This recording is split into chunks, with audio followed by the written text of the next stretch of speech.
Hello, everyone, and welcome to TFYLP, Transformers for Your Listening Pleasure, episode number 300.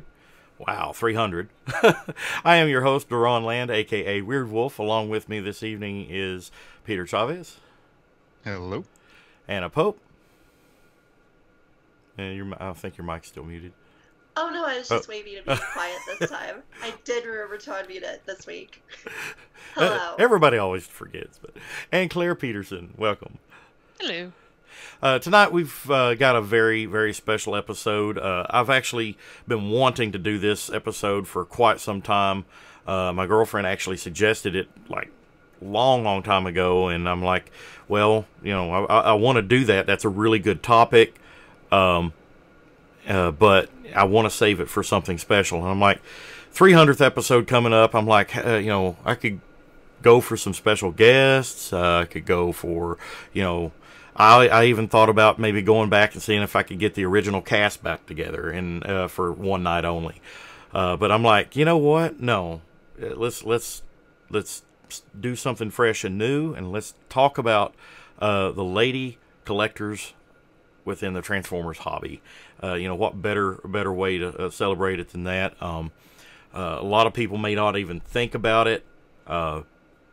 And quite honestly, I didn't really consider it, you know, whenever I first started going to conventions back in the early 2000s and going online. You know, you see everybody by a screen name. You don't know if they're male or female unless it's overtly so. And even then, it's, you know, it's like Headmaster Don. He loves RC, but he's a dude, you know. But you really don't consider the fact that there are female Transformer fans out there for a line that is, quite honestly, targeted at the male audience. But that doesn't mean that it can't be for girls. It can't, you know, that it doesn't appeal to girls, because obviously we have some big fans here, and hopefully this is like a microcosm of the entire fandom as a whole, because I think we've got some good representation here. And, you know, I know several other fans. Two original cast members of TFYLP were female fans. So it's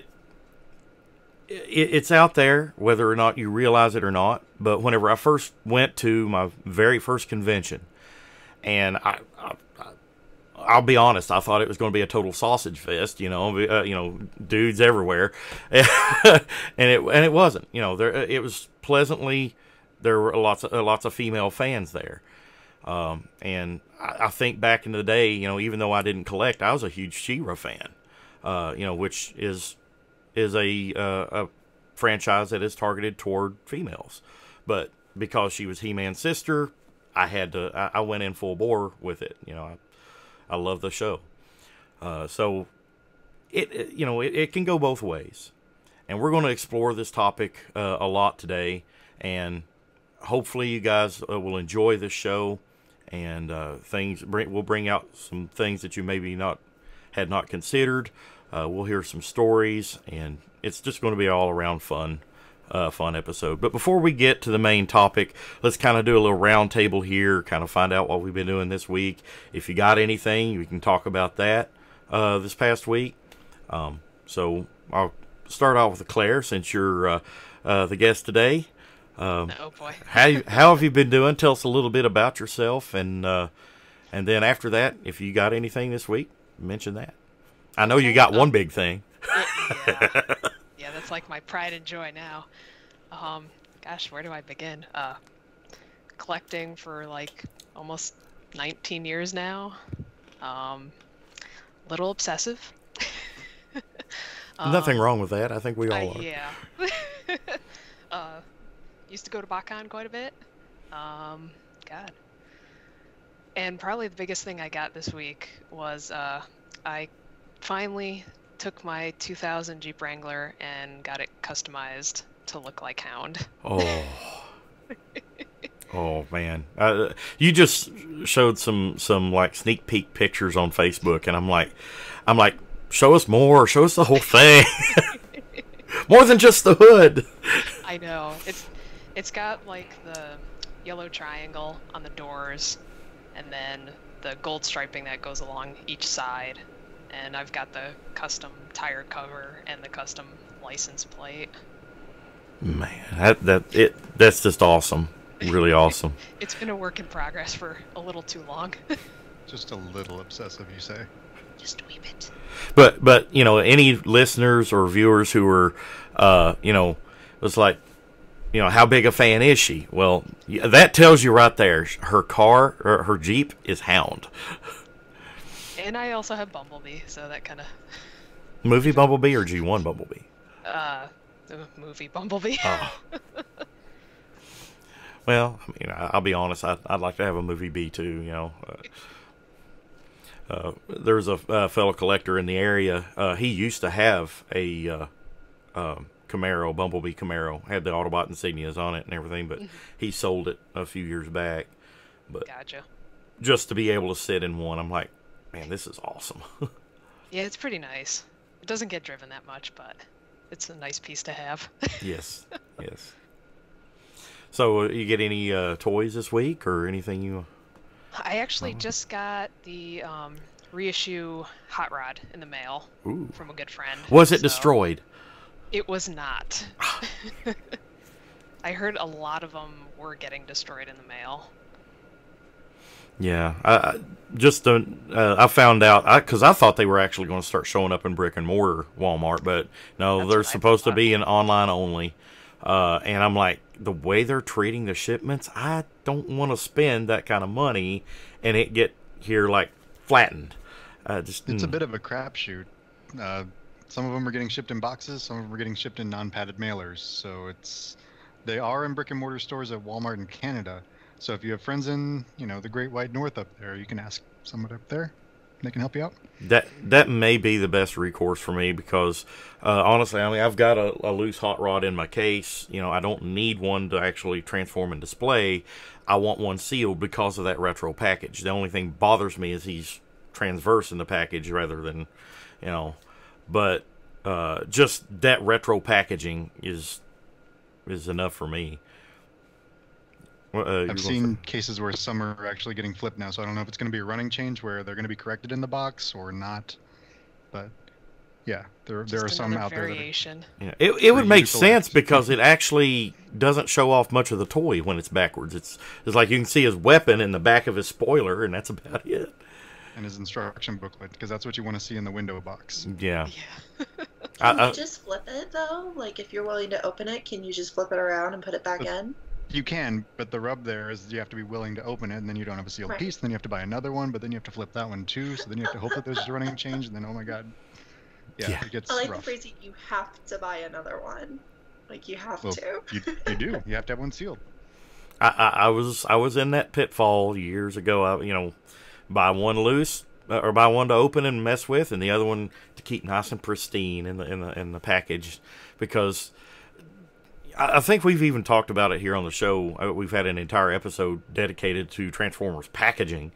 You know, how part of the allure of Transformers is that not only do you have a cool toy, it comes in a nice, appealing package that has like beautiful box art. You know, they used to have really cool bios, you know, and everything on them. And you know, it's just especially in Generation 1 when you had that huge mural back and everything, that battle scene that I literally, as a kid, I could sit and stare at each one of them for hours and just imagine I was watching the battle live, you know.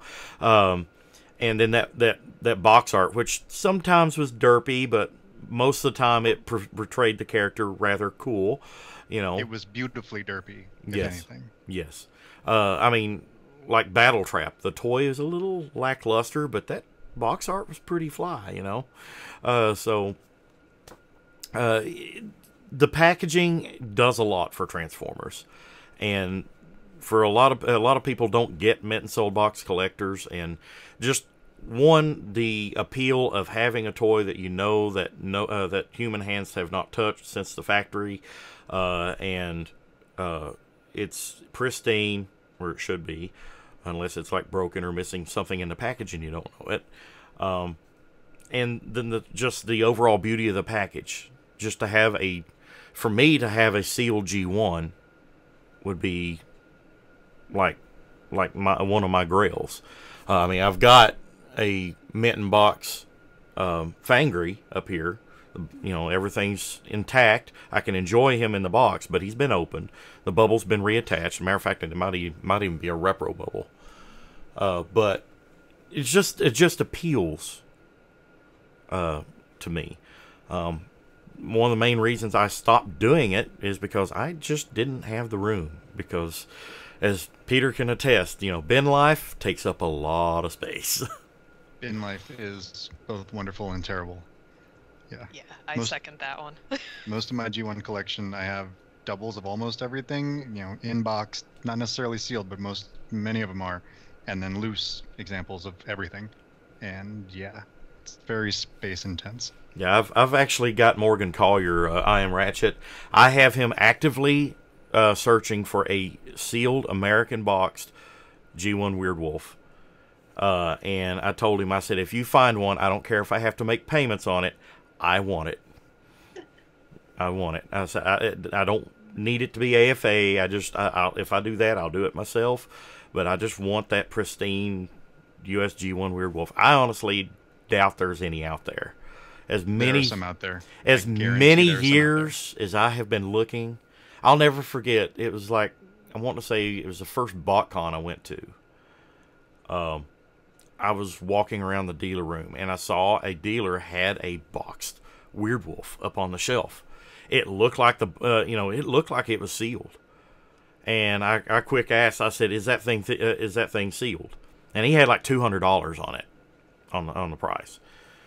I mean, I'd reached in my wallet. I had the cash in hand. You know, as I said, "Is that thing sealed?" He sat there and he goes, I don't know. You know, he got it down, and I turned it over, and the box was the flap was opened on one side. I'm like, you know, not good enough.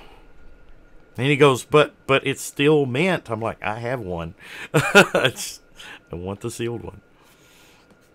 But Claire, do you have anything else that you wanted to? I can't really think of much. All right. How about you, Anna? Well, I guess I've had a bad couple of weeks that I've bought more things than I probably should have, or gotten more things than I probably should have. So I still haven't, I've had this for a couple weeks now, but I haven't chosen to share it just yet. But I did go ahead and invest in a Feral Rex. So he's the only representative right now that I'm going to share because, you know, taking all 5 would take a minute. Plus, I haven't actually messed with all 5 of them yet. I tend to mess with new figures very slowly, one by one, and try to, you know, spend a little time with them. But more importantly, I did go ahead and finally purchase a coot. Ooh. And that is a solid figure. It is really cool. As a Target Master collector, I am not overly impressed with this guy. The Target Master that comes with him, he's okay. He feels like a little bit of an afterthought. I just have to criticize him because, you know, I really like Target Masters. He makes a really cool gun, though, and Cup can actually hold it, which is noteworthy in a lot of ways for a lot of these figures, that he can hold it without his arm going all the way down. But I do want to note that what I really wanted to do was try to share new figures I got that were female characters from the fandom, and you know, I did get my Novasaur in the middle of this week, and I just don't even feel like getting her out to display, because, I mean, I'm just not excited about her. And I'm sure I'll probably rant about that for a while later. She awesome. I like her. I don't care for the sides of the legs. I wish they had a way to maybe tuck that away. But I dig it, especially the colors. I mean, it's the colors are good. The colors are good. I just... That I face sculpt is pretty good too. If I can bring it in. I like Moonracer's face sculpt better, but you know. You know what I'd like to see for Firestar? I don't know if I talked about this last week for add-on kits or something. We might have talked about the flame hair. Show. I'd like to the flame hair exactly. Just a little clip-on, translucent orange hair piece to make her look like she does in More Than Meets the Eye. I think that would be great. Yeah, you mentioned that, and that would be super cool. Yeah. I even dig the vehicle mode. I mean, it's cool. I mean, obviously just Moonracer, recolored, but with a new head. But I dig the sleek vehicle mode. that she turns into. I really lament the fact that Chromia for the next line is going to be gutted of her combiner gimmick, because that would suck. That'll suck. I'm holding not out too, hope. Yeah, I'm not too mad at it. I'm holding out, hoping that taking out the combiner mechanic will somehow make her better. Like, she'll somehow be unique when we actually see her in hand. Maybe she'll be, like, less boxy. Maybe the backpack will go inside or something. Maybe we'll be shocked and be happy the combiner mechanic's gone. Like, I'm just crossing my fingers that something like that'll happen. Yeah, I mean, it's one of those things that the only reason I want her to have the combiner gimmick is because we got the Elita 1 that is a torso. We got Firestar now. We have Chromia. I'm sorry, Moonracer. You know, if you had the Chromia and then one more female character that has a combiner port, you have another all girl combiner that is not Victorion, yeah, a brain fart. Which, you know, I liked it at first, but the color scheme was just it was just all red. It's like all red and I'm used to my combiners being more, you know, patchworky. You could always get the Megatronia version. Yeah, I thought about that. I mean, I did get the Grand Galvatron. Well, I had, you know, going back to what we was talking about beforehand, you know, it's in my pile. But Grand Galvatron, you know, I have that, and that's the only reason I didn't order the Megatronia, is because I'm like, well, if I'm going to get one of those sets, I'm going to go for the Grand Galvatron, because it's more standalone characters that I can display apart rather than combined. But, you know, crazy thoughts. But your overall thoughts on the Fuhrwerk's tantrum? What's... Oh, I actually like him quite a bit. The only other one I've opened is this feller, and I like him significantly less because, well, I mean, he's just not as fun and cool as the Tantrum is, or what is his name in Ferrorax? I had it Bovis, isn't it? I think it's Bovis, which for me is a funny name, so I like it. But yeah, I like it quite a bit. I got it used, so I have looked at the whole set. I have played with it a little bit in combined mode, so I really do like it. But I kind of have this feeling I'm going to end up keeping these guys in their robot modes and eventually getting the Power of the Primes one, because I kind of like my combiners to move a little bit more. And he's just he's got little arms. So I'm pleasantly surprised with the Power of the Primes one. I was not going to, I was going to get it, but I wasn't really. It's like more of an out of feel of necessity over actually wanting it. But once I had it in hand, I'm like, this guy's pretty good. I like him. Rampage is probably the weakest one of the bunch, in my opinion. He suffers. He's got some issues that just, he looks really derpy in beast mode, and I don't know. He just doesn't work for me. But all the rest of them, I love. And then combined mode, looks like he's ripped right straight out of the cartoon to me. I honestly wasn't even considering it, but then a friend brought me his and was like, check this out. It actually doesn't suck. And I was like, oh no, I'm convinced. And then that same person sold me his Ferrorax, so what can you say about that interaction? Yeah, that's the best way to get them, especially if they're cheap. Definitely. How about you, Peter? I've been slacking. I don't know. My birthday's coming up, so I'm trying not to buy too much so that I can give my girlfriend the opportunity to buy all sorts of fun stuff for me. And there are boxes showing up at the house, so I'm hoping there's great stuff in there. I'm confident that there's great stuff in there. Yeah, all I picked up are a couple of what's that? RID stuff is going on clearance all over the place, so I'm just picking up extras of everything. I got a bunch of the little tiny, whatever they are, the little $3 ones. Yeah. So yeah, that's it. Nothing major. Yeah, that's. I tell you what, the well, lost my train of thought. my astral train of thought transformed and flew into space. Yeah, the only thing I got, like I said, I showed a few moments ago, I got Nova Star in yesterday. If you follow the TFYLP Facebook group, facebook.com/group/TFYLP, you'll see I got this one shipped in a freaking bubble mailer from Amazon. And, I would like the opportunity, should I decide to keep her sealed, to have the package nice and mint when I get it, because that's what I want whenever I purchase a toy. It come in a nice package if at all possible.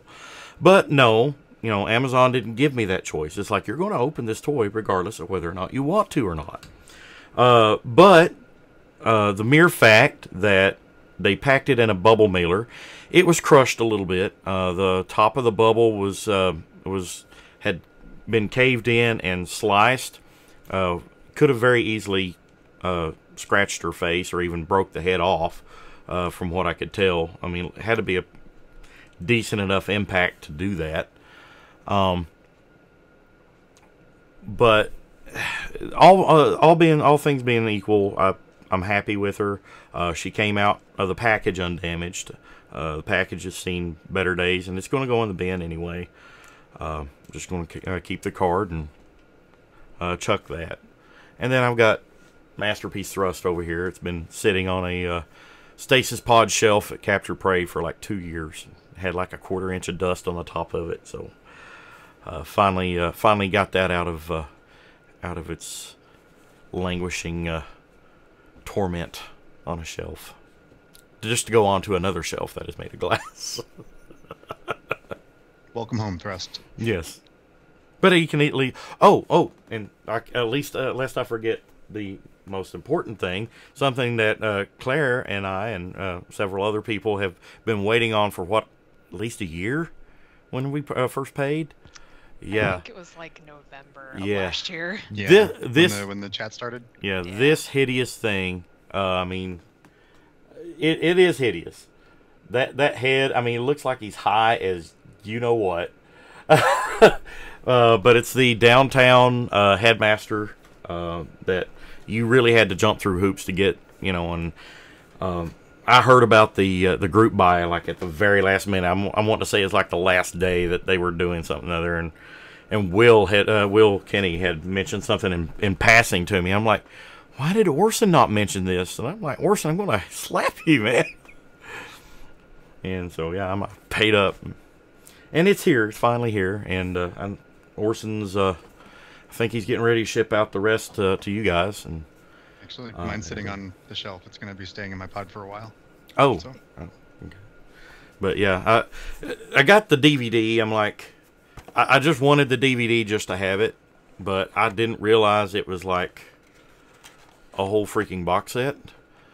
That's all like Region 2 DVD, which won't play in a US DVD player, but I may stick it in my computer and try to rip it into a format that I can watch, just to say I've seen it or something, but it may be unwatchable for me.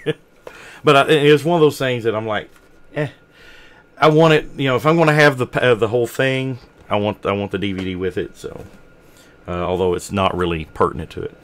And I'm going to be full disclosure here. I didn't know that the head itself made the sound. I thought the sound was actually in the chest of Fort Max, because I never put batteries in mine. But yeah, the head actually makes sounds. So I may actually put some batteries in this just to listen to it scream at me in Japanese. Do it. Yes, and yeah, I will do that. I will do that on air. But I'm going to leave it sealed just for a while, because I want to set my light box up and take a picture of it, since, for archival's sake and everything. PS4 is a region-free player. I did not know that. I don't think I knew that either. Yeah, Zaldron on the live chat says PS4 is a region-free player.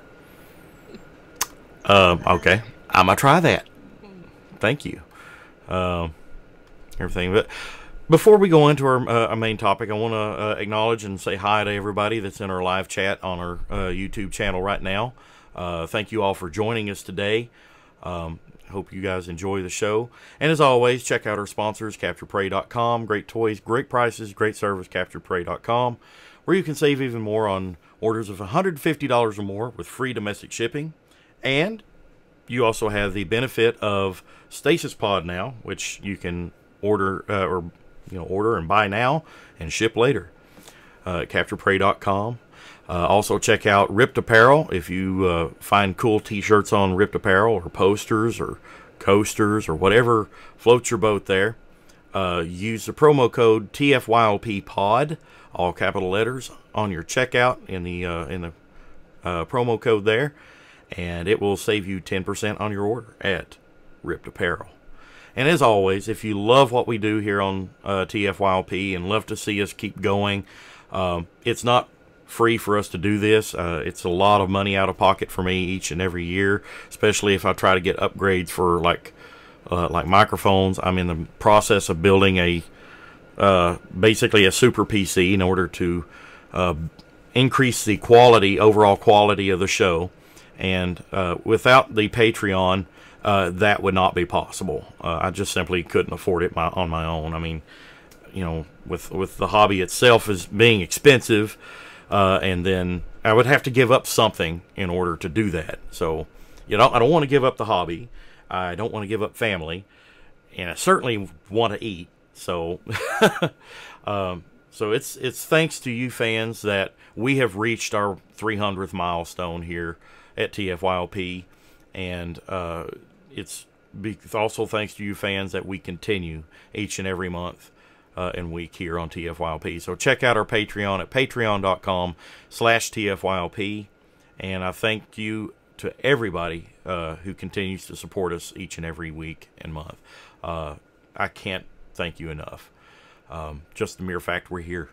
300, guys. I mean, 8 years ago in October, 2 guys sat down behind a microphone and, will anybody ever listen to this shit? And here we are. Here we are. So, without further ado, let's move on to our main topic of discussion tonight, the ladies of the hobby in Transformers. Anna, I'm going to let you kind of kick things off. I know you had some questions that you asked some of your fellow peers that are pertinent to this topic, and you've had a lot of thought on this, as have we all. But I'm going to give you an opportunity to talk first. Sure. I'll just start, and I'll explain what I did do, just so no one thinks that I did this like elegant data collection or anything. I mean, literally what I did is I posted on a few places in Facebook and asked other women collectors to contact me so I could ask them 2 questions, and just so I could aggregate what I was going to say and not just give my opinion. Now, I didn't talk to Claire, so her opinion will be fresh as well. And so that gives us like, a total of 7 people's opinion instead of 2, which is like slightly better. Not really from a like data perspective, but at least it's slightly better. Forgive me, I'm a social scientist, so I'm going to compare this to the work I do otherwise and be like, this isn't good enough. But anywho, so the main things I was curious about, I guess like the first question I asked everybody was how they felt about being out, about being a collector. Because I've honestly gotten personally, and I'd love for Claire to share her experiences with this as well, but I've honestly gotten some pushback from friends, family members, former significant others on my hobby, as in, it's strange for a woman to collect action figures. It's a boys' toys hobby or something like that, all those sorts of things. So that's honestly the first thing I ask people, and I really got different answers than I expected. Like, I think that my experience with getting pushback has been more unique than I thought it was, because most of the people that I talked to were actually sharing that they actually got a lot of support. But then when I kind of looked at it a little more closely, I was noticing that they were saying they got support from other fans such that, like, you all would never judge me for being a Transformers collector, because that would be really hypocritical. Because we actually get it. We're part of it with you. Right. Yeah. Right. So I was really noticing that a lot of the support people were talking about seems to really come from other people in the fandom, right? Where it's like, ooh, I think it's cool that you do this. I'm totally on board with it. Please buy more things so I can justify my own hobby. I mean, that's not what they say literally, but that's what they think in their heads. So I guess, thoughts? Anyone else? I'll let Claire go. Oh, sure. Yeah, like, I can definitely speak to the whole trying to find, like, support. Because when I first got into this, it was like, oh, I really don't want to tell anyone because people are going to think I'm weird. The dirty little secret. I know. It's like, oh, I can't say word. And, like, when I first started getting into it, me and my dad would go to this local toy store and kind of buy all the G1 figures that kind of started the collection. And as I started going to BotCon, that's where I kind of noticed, okay, there's other people like me, there's other girls like me, and as time went on, I was like, I started feeling really comfortable with what I was doing. And then when I met my husband, he was like, oh, you can't give up collecting just for me, keep going, keep doing what you do. Is he a fan at all? He's not a fan, but he collects pinball machines, so he's kind of on the same wavelength of the collecting gene, but his stuff is way more expensive than mine. He may buy a couple things a year, and you're like, a couple things a month. Yeah, he buys like one pinball here and there, and I'm like, every week. And he's gotten to the point where he can go into a store now and see what I don't have, and then he's like sending me photos. Do you have this? Do you have this? Oh, I'll buy it for you. I'll pick it up. I'll grab it for you. So he's kind of gotten brainwashed. That's super cool. I'm jealous.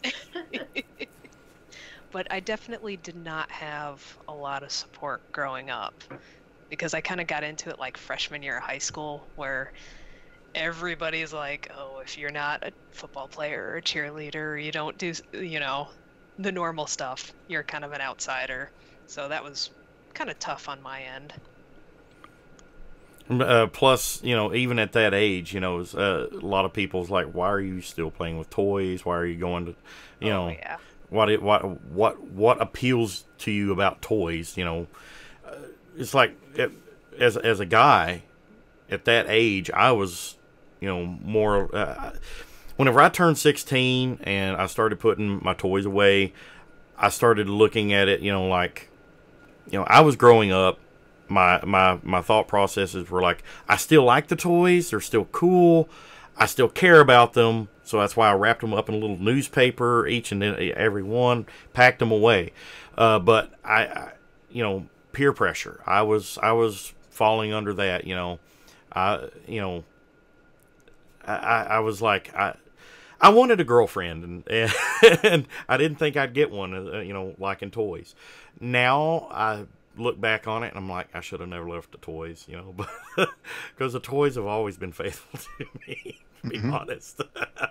Yeah. But it's that mindset, I just, and I keep saying, but it's that mindset. You want to put the toys away, but you don't, and you want to do what everybody else is doing.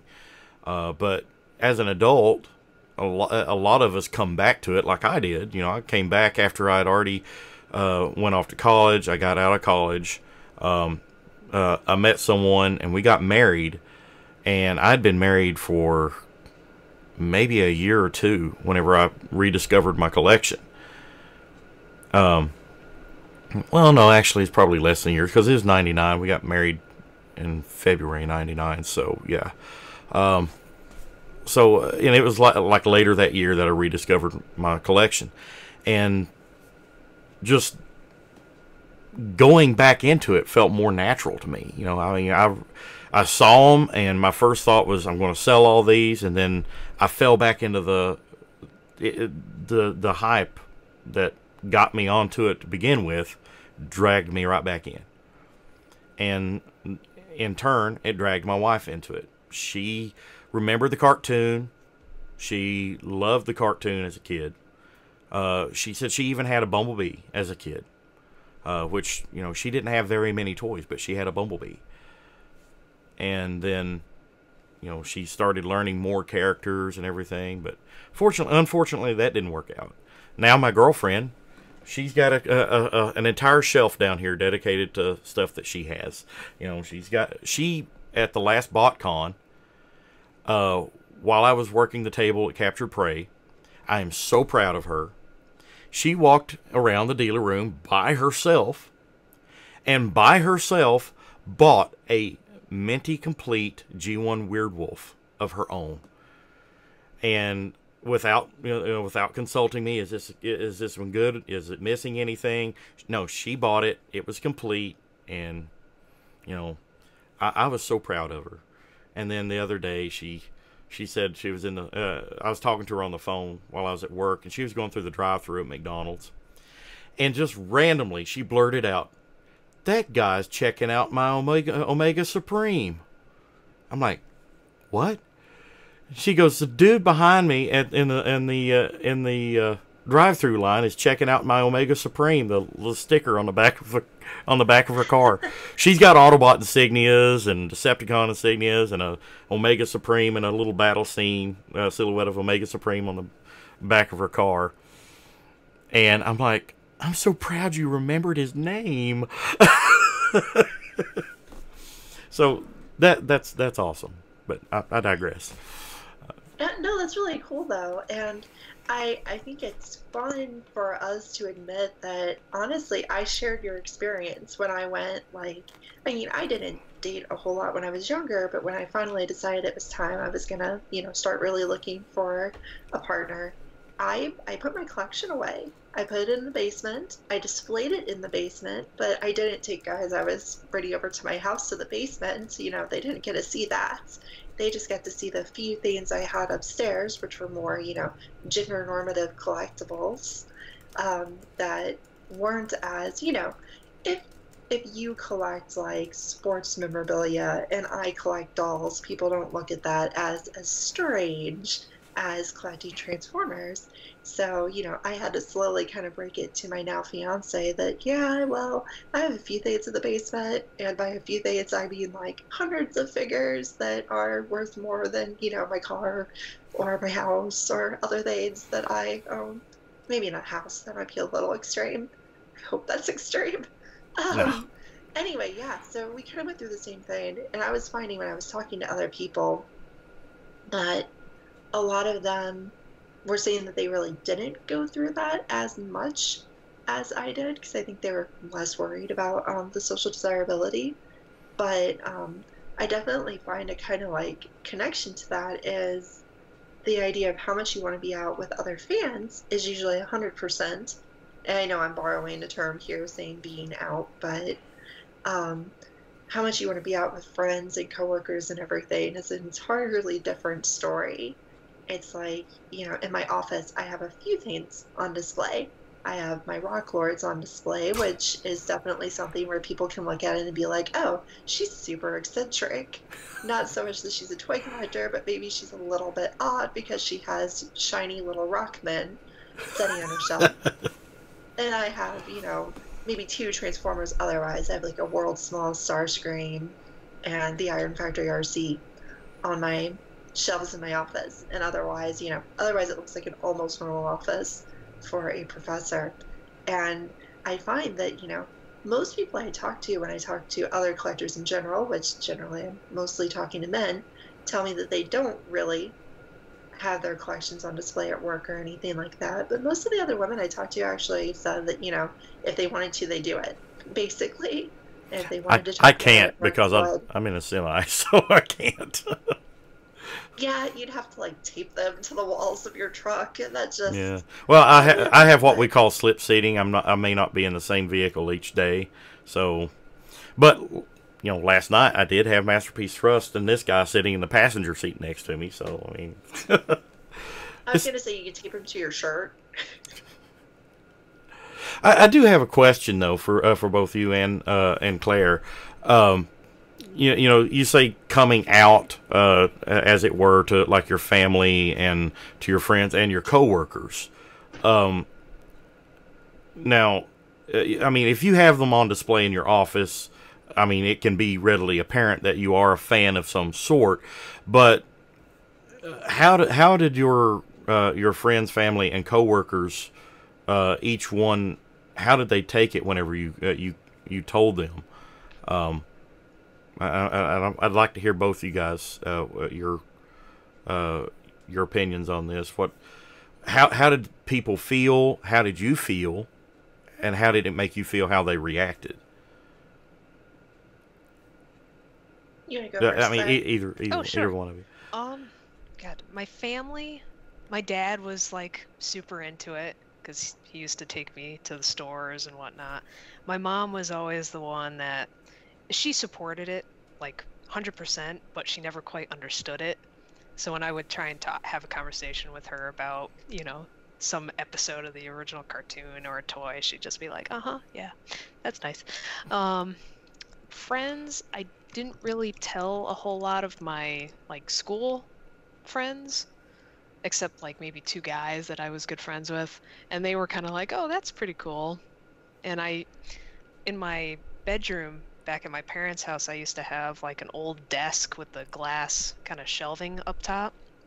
And so that's where my collection would be when I first started. And they would come over and, open up the doors and be like, oh, this is really cool, and start yanking them out and playing with them. And I think it got easier as I got older to talk to my friends about it. And I have a few things on my desk at work. And when it finally became obvious to my boss and some of my coworkers, they wanted to see like pictures of my collection room and whatnot. And they were just like, holy cow, like, you are really weird, but really cool. You're sitting there showing it off with pride, and they're like, this is unusual. Yeah. I ran into that just the other day. We have a new coworker, and we were trying to get to know him. And he asked me what I'm into. I pulled up my phone and showed him a picture of my collection, and this is the exact look he gave me. Like you? I'm like, yep, me. But go ahead. I'm sorry. No, I was just gonna say, like, and now that it's come out, like with my boss and coworkers, every now and again when I have meetings with people at the state level and groups like that, they always want to know, have you gotten anything new? Like, what does the collection look like now? And they just think it's like the coolest thing ever. Like, they're so fascinated that somebody actually collects these toys. Yeah, I mean, it's how do you feel? How does it make you feel if? I guess what I'm trying to say is, do you ever come across? I mean, I know I do, and I'm sure Peter has before. Even as a guy, people look at you in a negative light. This person collects toys. There you have a room full of toys. How does it make you feel whenever a coworker or somebody like that approaches you that way?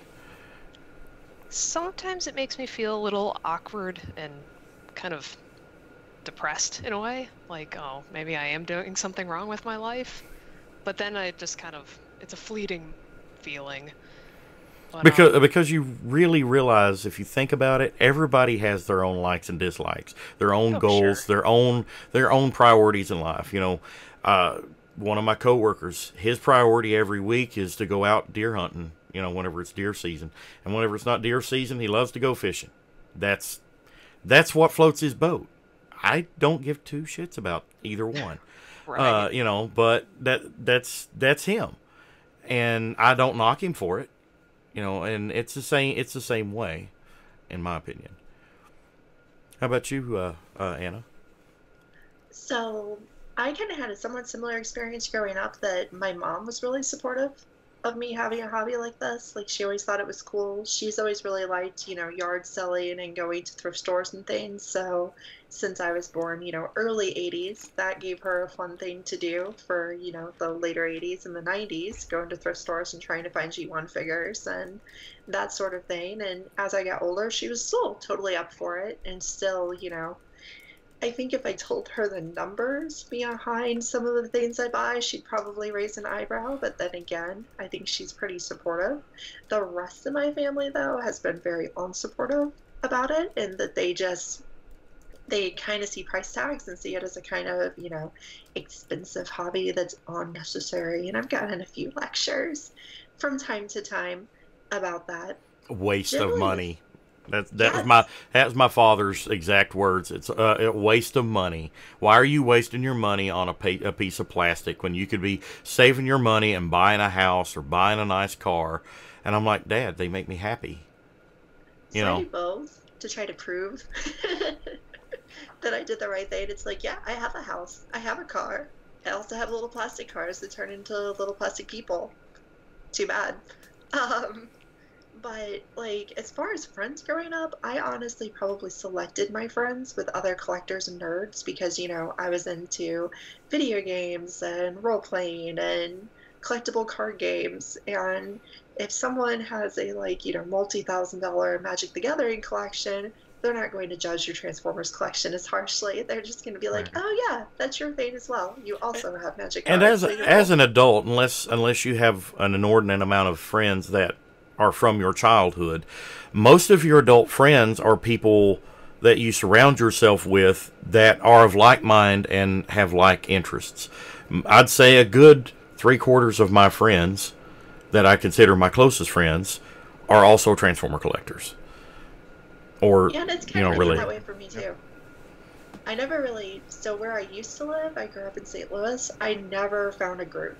Like, I never found a Transformers collectors group. I never found a, like, set of people. So I tried to bond with, like, other types of collectors, other types of nerds, and I would always get the message that, maybe I spend thousands of dollars on dolls and things, but your Transformers collection is weird.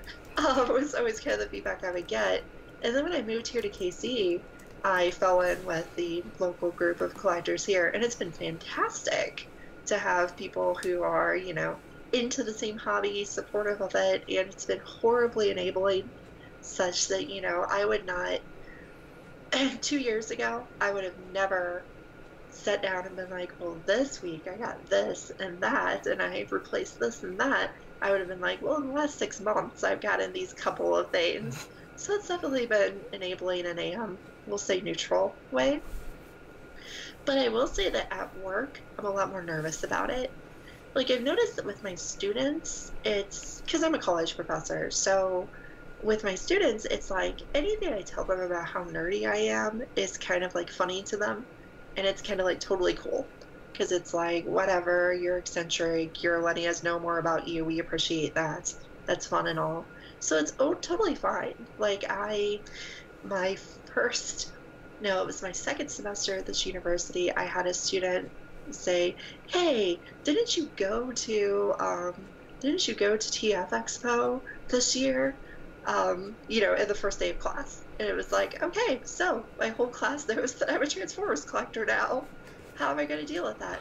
Totally fine. It's awesome. What makes me nervous is the coworkers. I feel like because I'm in a field where, you know, your students don't care how professional you are, to be completely honest, but your coworkers kind of see, like, any moment of not really being professional is kind of a, ooh, that's not so cool. So I am a little nervous about having, like, toys in my office and, like, displaying them and, like, someone walking in when I'm taking a break by playing with my fingers instead Yeah. of Well, I mean, if playing with my if phone. anything, you can have the argument.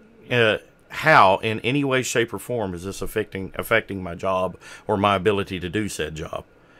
You know, if liking toys and collecting toys interferes with your job, Right. how could it possibly do that, though? You know, I suppose if I just went back to my office and played with toys instead of preparing lectures, that could be a concern. hey, everything's more fun than actually doing work. But It's a lot more fun to, when I can be out about it though, it's a lot more fun. Like when I do have those few coworkers who know that I collect things and they give me like, did you go to any conventions lately? Did you get new stuff? Like Claire said, it is a lot more fun to just be like, you tell me about this cool like soccer tournament you took your kids to, and I'll tell you that I just bought a bunch of toys. you should totally show up to teach a class sometime with an Autobot or a Decepticon shirt on. Just just walk in. So if I could find a decent pair, because I'm very critical and selective with my earrings. If I could find a good pair of Autobot or Decepticon symbols one, I would totally teach him them. Because I totally teach my Pokeball earrings all the time, and students always be like, "You're wearing Pokeball earrings. Do you like Pokemon? You're a grown up." Yeah, I gotta catch them all. So yeah, I would totally do that. No problem. What about you, Claire? Oh gosh. I totally lost my train of thought. Like, I'm glad that I work in a university as well, but I don't teach. I'm a lab tech, so I kind of have that, leniency where I can wear jeans and whatever I want. But it seems like if you're able to talk to somebody about your hobby, it takes so much pressure off your shoulders. And it just makes life so much less stressful. Because you feel like you're hiding something, and like whatever you're hiding is terrible, and people are going to be like, "Oh, what kind of person are you?" And that moment where you can freely talk about your hobby and how much you like it, it's just, that feels so much better. It's like with even here in this household, or with my family or my coworkers, I may talk about Transformers, but I don't really go into depth because I know they really don't care. I don't know how many times I've started off on a Transformers rant or a Transformers comment on something, or I'm messing with a figure, and I'll be it's like, oh, I love this mold and everything, and I just get that look from her like, I have no idea what you're talking about, But whenever you go and talk with your friends, like whenever I go to hang out with Orson and Scott and my other Transformers friends, it's like I'm in D-res mode. It just I come back and I feel refreshed because all the stuff I've been wanting to talk about, where I know if I talk about the downtown headmaster, people's nose is generally going to know what I'm talking about. Now if I talk to my girlfriend, this downtown headmaster, she's like, what? It helps. It really helps. And that's why I'm like, oh god, I really wish there was something like BotCon still around. I haven't made the leap of faith into TFCon yet, but I feel I know. Maybe in October. I will be there this year. I will be. I'm gonna try.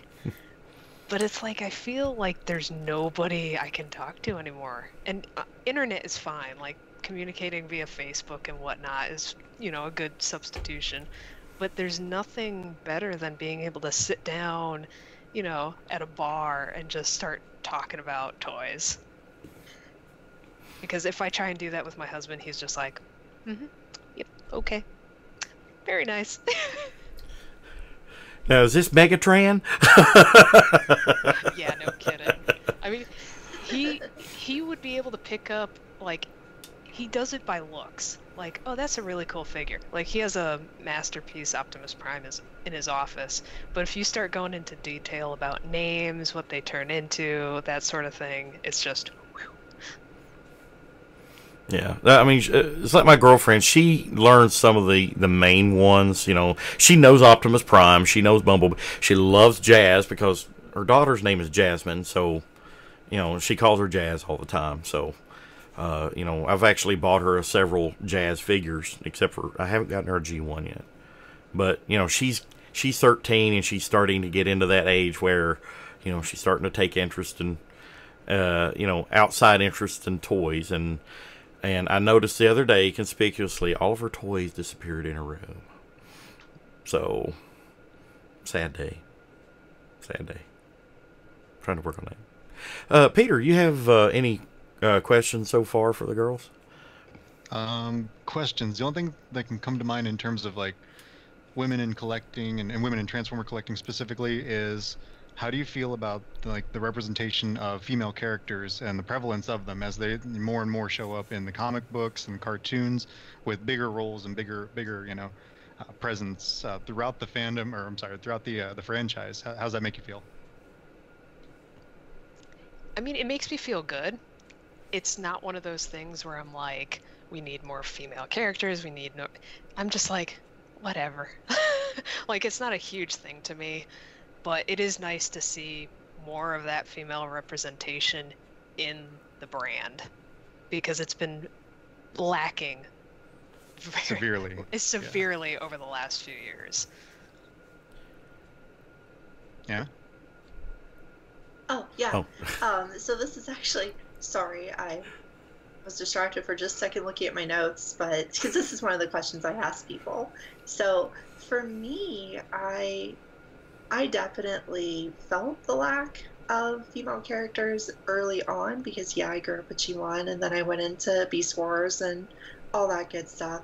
And so it was always kind of told to me that they were there, that they existed, that they were super rare for some reason.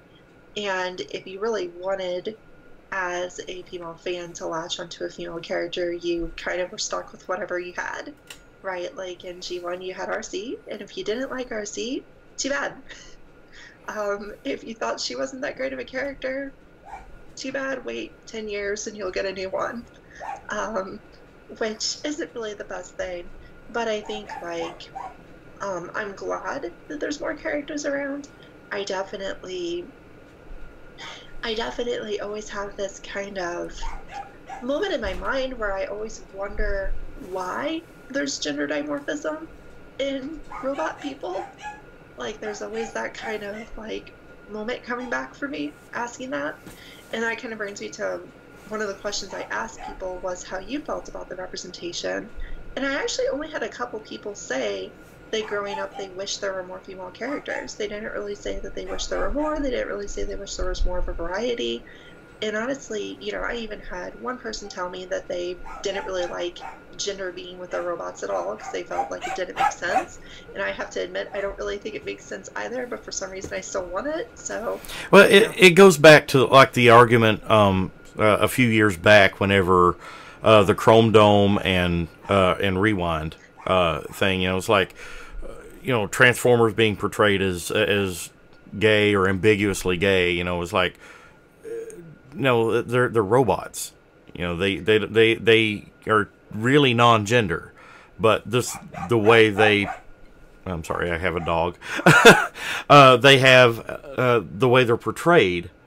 You know, the way I see it, you know, you have your female Transformers. They are generally, you know, the female traits or traits that you would attribute to females in general. And we're speaking in general here, not trying to pigeonhole, but women tend to be more gentler and more nurturing and kind than males, and you know, you have that in a robot form. That's a female Transformer, and then, you know, in males you have more aggressive, more masculine features, such as, you know, just being overbearing. You know, guys tend to be that way. I see that having a place in Transformers. Now, having actual gender for procreation, I don't see a point because they're robots. You know, they don't do that.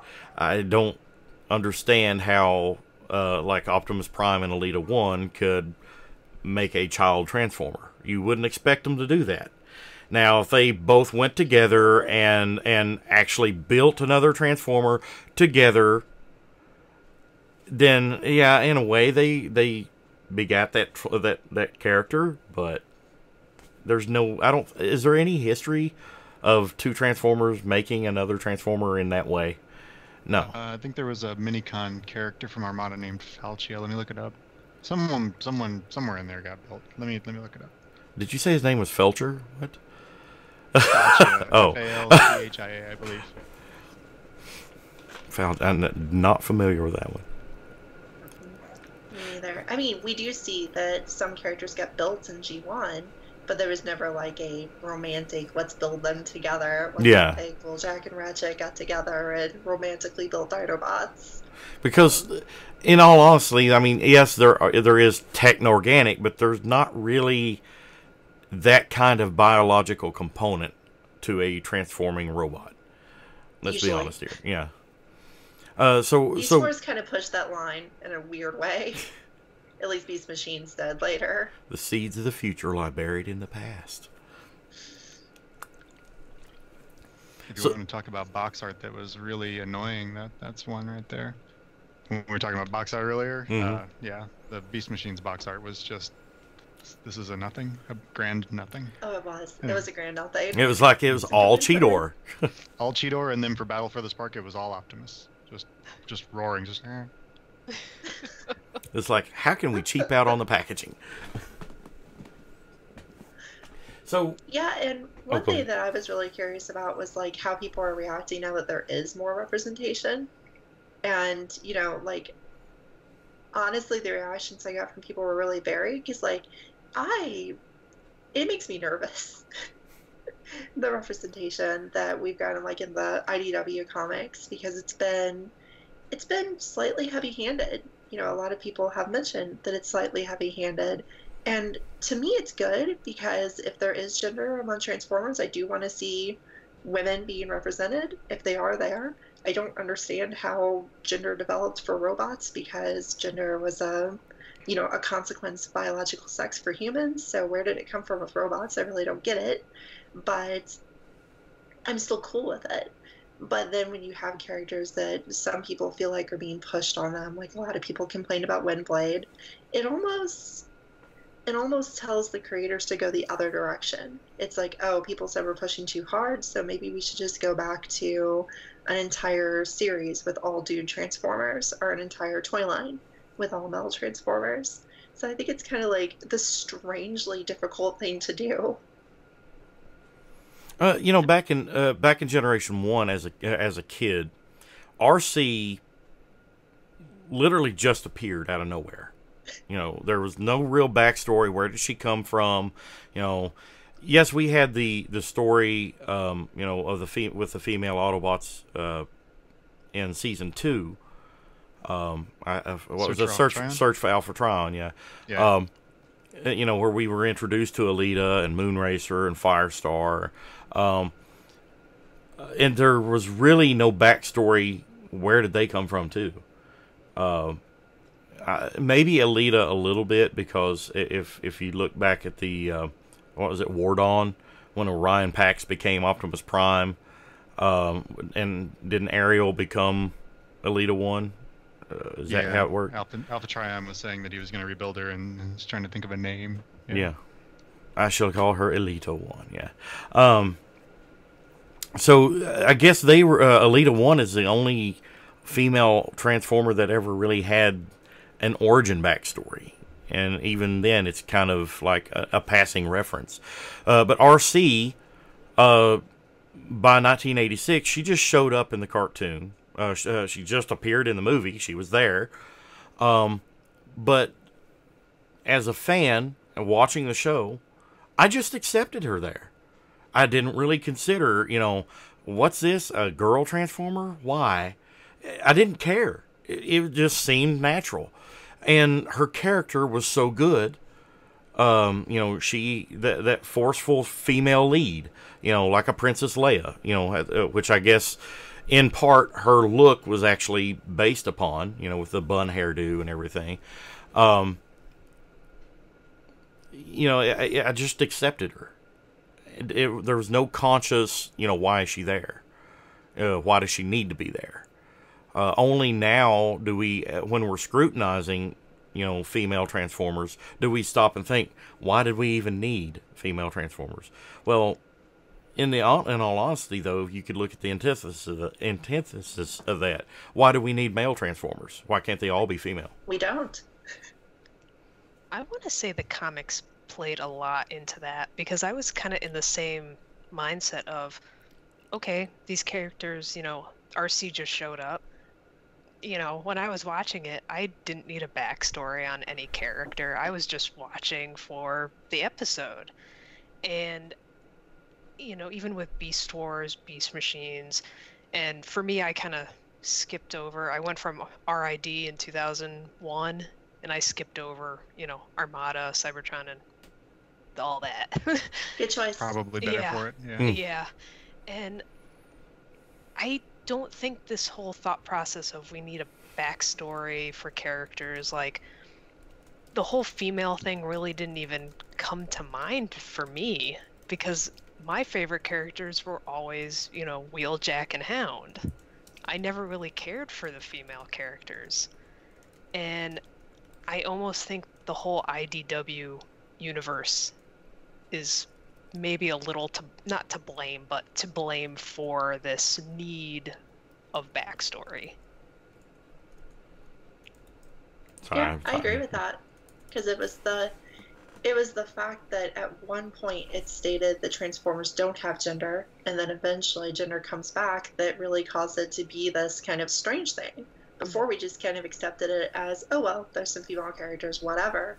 But then as soon as you've stated for sure that it isn't there, and it shows up later, then it gets weird and you have to explain it. You're forced to explain it at that point. Mm-hmm. And they did an okay job explaining it, I guess. I mean, Furman was the one that said there is no gender, it's just, singular, and then RC was experimented on, and then, oh wait, we have Caminus, and that's a whole planet full of females, but we forgot about them, and then they had to, come up with creative reasons as to why we forgot about the colonies and whatnot. I accept the explanation, and I accept the characters. Nautica is one of my favorite characters in recent memory. Really She's cool. fantastic. Yeah. And I think we're just seeing the beginning of an influx of female characters into Transformers. If you go back maybe 5, but I'm go back 10 years. We were lucky if we even thought about an RC character. We had a few female characters in Beast Wars, like Black Arachnia and Air Razor. But throughout the years, it's been very sparse, very sporadic with female characters. Beyond the Beast Wars characters, we had there was, I believe, an RC and a Flare Up and Flame War in the BotCon timelines. But we really didn't have female characters, female toys. I think the very first, outside of the Beast Wars, it was still a Beast Wars character. The first time we ever got RC was a repaint of Transmetal 2 Black Arachnia, wasn't it? Or Tarantulas? Yeah. Black Arachnia. Or Black Arachnia. So... But we had Night Racer before that from BotCon 95, which was a BotCon that was organized by a female fan. So if you want to talk about females in the fandom, there's a perfect example of... I should have reached out to Raksha as well, because I've actually got her as a friend on Facebook. It would have really been cool to get her input on this. Yeah. But, now, here we are in the last couple years, we've already gotten several female Transformer toys. RC, the Generations RC, the Generations Chromia. Now we've got Moonracer, Elita 1, Firestar. Windblade upon Windblade upon Windblade. Yeah. So it's starting to happen more and more and more. I can actually see, a good portion of a cast and a future Transformers line being all female. I don't see that. I could see it happening. I mean, I'm not saying it will happen. I could see it happening in a comic. I could see like an all-female crew on a ship or on a planet or something. I can see that too. I just don't see it in a toy line because I'm afraid. I don't think Hasbro would be that brave. We've like already had a couple of all-female Paradron. teams. Yes, teams. Yeah. But complete line, I just don't see it. Yeah. Oh, unless we forget an entire female combiner too. So. Could you imagine just the hideous idea of how they will often a cartoon will come out and last about 8 episodes that is an attempt at, like, Star Wars for girls, or this or that for girls. There's been a bunch of toy lines that were like, DC superhero girls or whatever they were called, and they did a Marvel line that was similar that didn't last very long. They did the one I just mentioned as well. Could you imagine if they did that with Transformers? They tried to make a girl-targeted Transformers cartoon and toy series. There is a toy series coming out. There's a toy series coming out. It's called Bots, I believe, and it's basically Shopkins that are Transformers. They turn into random stuff. Really? I had not heard about this. So there were some trademarks that dropped a few months ago somewhere in there, and that's what these are from. And it's basically, they're going to be blind packs. They're Shopkins essentially. So I mean, I don't know how they're going to be marketed, but Shopkins themselves are basically girl toys. Yeah, and they're huge. Right? And my girlfriend's daughter is big into them. Yeah. So I guess will they actually transform, or? Yes, that's what I'm thinking. So let's get back to the female collectors Sure. Themselves. Now, as collectors yourselves, what drives you to be a Transformers fan, that you can say? I mean, what allured you to Transformers? Which is, as we stated at the beginning of the show, it's a toy line targeted mainly at guys. So, what allured you to Transformers, Claire? I've always been like big into Legos and things that I could kind of play with and build and, kind of make my brain work. And I always felt like with the Transformers, there was a challenge. Like, dolls never appealed to me because it was, what am I going to do with this? Like, it's just going to sit there and I'm going to do. But like something about, and maybe it's because, my father is an engineer, and I've always been, technical into the sciences and whatnot. And I think that played a huge part in my fascination with this whole line. And it's nice because they're all different. There's, some remolding nowadays, but they all have something different to them, whether it's the color, the way they transform, what they turn into. It wasn't the same thing over and over again. And I'm still on that, you need something that makes you think. Keeps you on your toes, as it were. Yeah. I like that perspective, because I tried to collect dolls for a little while. Once again, when I was on the dating market, I thought it was more of a wholesome collection to do. And it was just so boring, because all their bodies were identical. And it was like, here's a different face, and they wear different clothes, but it's the same figure over and over. And I wanted something that I could fold up into a different shape, because that's always been fun to me to do that. And personally, I have a fascination with robots. I just like our technological life instead of organic life is really cool to me. I don't know. I mean, I pretty much think growing up with Transformers and Voltron, robots that were neat, is pretty much what caused me to have this, like, interest in the first place. So it's kind of circular, but I think that's it. I really like robots, and I really like, I like collecting, but I like collectibles that I can do something with. Like, I really liked collecting for card games because I could play with them. There was a game to play with them, and I beat mine up a lot more than most people did because I was stubborn. I would always play with them. And it's the same thing with my Transformers. It's like, I got into fancier dolls because they had more joints, more posability, and more things you could do with them. But really what I wanted was Transformers because there's all sorts of cool things you can do with them. I tend to not put mine in, super, like, fighting poses all the time because I get bored with it because everyone comes with a gun and everyone can do the holding a gun pose. It's kind of dull. But you can put them in all sorts of poses, and I like to try to make them do things they're not supposed to, like dancing around and doing more casual things that they're not really built for. And that's just fun to me, is being able to actually pick up your collectible that looks cool as is, mess around with it. Now it's doing something else, and it's kind of a different thing, and you put it back on the shelf, and it's better for a minute. It's like rearranging. Or you can have a shelf full of robots, or you can have a shelf full of vehicles. Or for the few people who display back in and forth. vehicle mode, yes. I've actually done that before. Everywhere. I've actually done that before. There, for about 6 months, a couple of years ago, I had all my Masterpiece Autobots in vehicle form, lined up through across my top shelves of my Detolfs. And I'm like, you know what? It's not done that often, and it looked pretty cool. I may do that again sometime.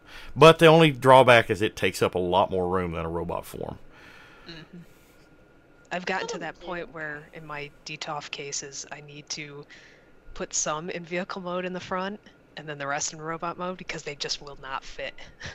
I do that too. That's the only reason I do vehicle mode, is they fit better. If I can put a car in front of a man, that way I fit twice as many. Or if in bot mode they just fall over way too easy, and I'm tired of like having them like wedged in between the shelf and the door, so when you open the door they all come tumbling out. You do that thing where you're opening the door and you got your hand like this just to hold it so it don't fall out. And then you got like your foot kind of on the bottom to make sure the door doesn't vibrate when you open it. Or if it does fall out, it'll hit your soft foot instead of the hard floor. There's that. They all fit nicely in whatever mode, in a bin. Hundreds of bins lined up nicely in a storage unit somewhere. That just sounds so terrible to me. It's terribly depressing. Yeah. I'm all out. That's why I have to limit myself. I don't have room for thousands, so I have to keep myself at hundreds, which is so much more reasonable. I have all my chug stuff in the living room. Yeah. What quick question for each one of you? What is the one thing you display the most in your collection? Is it Masterpiece, Chug, what specifically? For me, it's G1. G1, G2, Masterpiece, and alternators, actually. But a majority of the cases are G1. Anna? For me, it's Masterpiece. That's like mostly what I display, because I just shared my focus on posability and changing poses. So I really like my fancy toys that I can repose easy. Unfortunately, my G1 are on the shelf closest to the ground because you can't see them as well, and I'm not as excited about them. But I definitely put the more posable figures up top at eye level so that I can mess with them more often and put them in a more different, positions. And I don't mess with them that much, but, even every couple months, messing around with something, I like that a lot more than not being able to. So that's what I focus on. Peter, what about you? The only thing I have displayed right now, I have a couple of Masterpiece figures in my living room, but I have a whole wall of bookcases that are just Chug. I appreciate that. I mean, Gen 1's my favorite. But yeah, the breadth of characters that are available in the Classics, Henke, Universe, Generations, whatever, scale, line, format, that's what I have on display. Although I have to say, Prime Wars is starting to quickly approach that, because literally directly behind me, this entire case back here is, with the exception of the reissue Fort Max I have, the entire case is Prime Wars Trilogy. Mm-hmm. I'm like, that blows me away. An entire display case. But before we move on too far, and we kind of have in a way, but I do want to go back to something other we were touching on before, and maybe expound upon it. Coming out to family, friends, and coworkers, and I'll share you an example. Like with myself,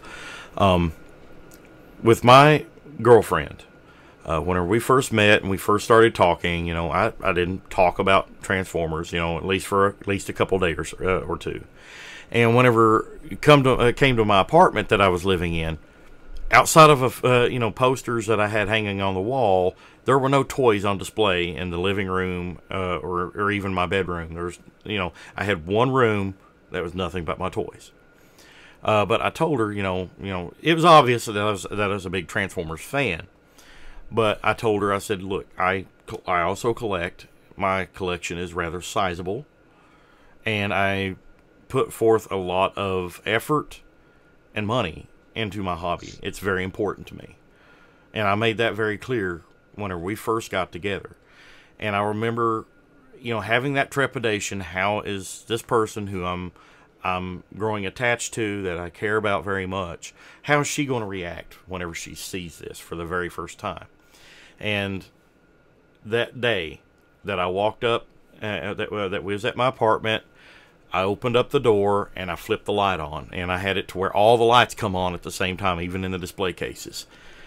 And I just kind of cringed because I was waiting for the, oh my God, moment. And I did hear, oh my God. And then it went to, this is so awesome.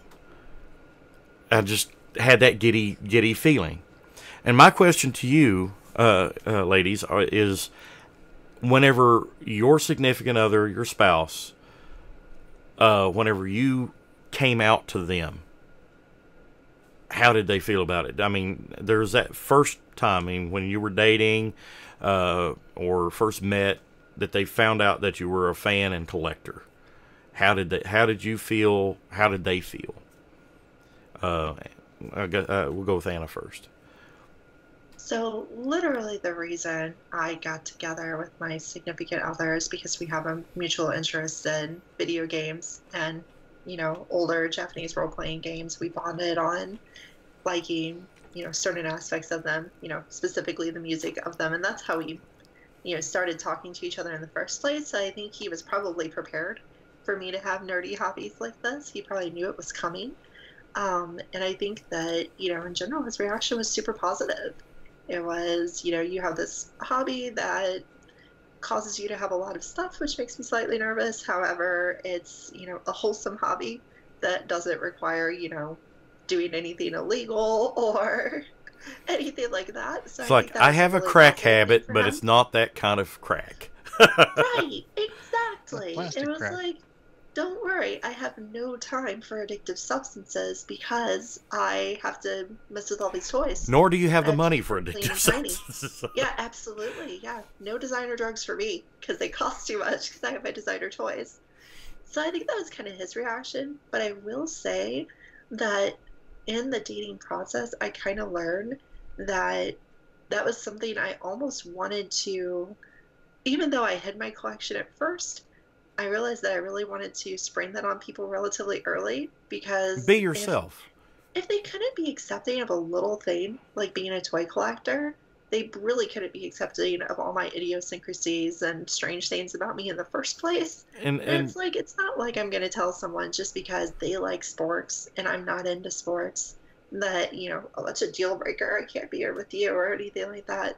So I feel like you expect the same thing, right? Well, yeah, I mean, it's like, my previous girlfriend, and a large portion of why we're no longer together is she had a very, very difficult time. At first, she said she accepted it, but she had a very, very difficult time that I put so much time, effort, energy, and money into my hobby that is very dear, near, and important to me. She ultimately had issues with it. I mean, it's not the whole reason we're not together, but it was a good portion of it. And she would actually lament the fact that, if I went and I remember one day, I got the Brave figure in the mail. It was, Sun Fibered, if you guys know who that is. I got Sun Fibered in. I want to say I spent, $100, $150 on it, sealed. And whenever I got it out, I'm looking at it. I remember her asking, "How much did you pay for that?" And I said, $150. She shit a brick. It's like, why are you doing this? And I'm like, I wanted it. I could afford it. I bought it. It's for my it's my hobby. This is not new. And it was like a downhill spiral after that. I'll never forget that. And I told myself right then, whenever we split and we were no more, that I am me. I accept me for me. My friends accept me for me. My family accepts me for me. If I'm going to be with somebody, they absolutely, unequivocally must accept this part of me. And if I'm not, and I'm not going to hide it, I'm going to express it right away. I mean, it was within the first week or two that we were dating that I revealed my hobby to her, because it's something that's important to me, and depending on her reaction would have dictated whether or not we would stay together.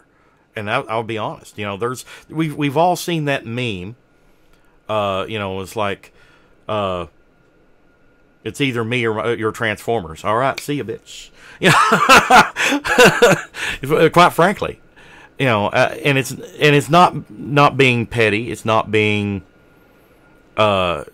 crude. It's honest. It would be the same as if she had a similar like or interest. She loves to read, and sometimes, somebody who loves to read sometimes will get really engrossed into a book. Not very good conversationalists sometimes. They're sitting on the couch. You want to carry on a conversation. They're reading, but I'm not going to knock her, because that's something that I know she enjoys, and I fully support it. I bought her 2 Kindles already. One got destroyed by the dog, but I fully support it because I know it's something she enjoys, and and in turn, I expect her to support me and care that I enjoy this hobby. And that is important whenever you're with a significant other, whether you're male or female. And I'm curious, with you ladies being female collectors, how your significant other, your spouse, reacted whenever they found out you were a fan and collector. How about you, Claire? I'm going to start off by saying I have a very similar situation.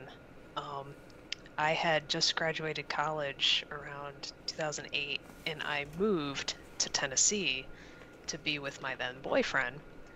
And he wasn't exactly the most supportive person in the world with my hobby.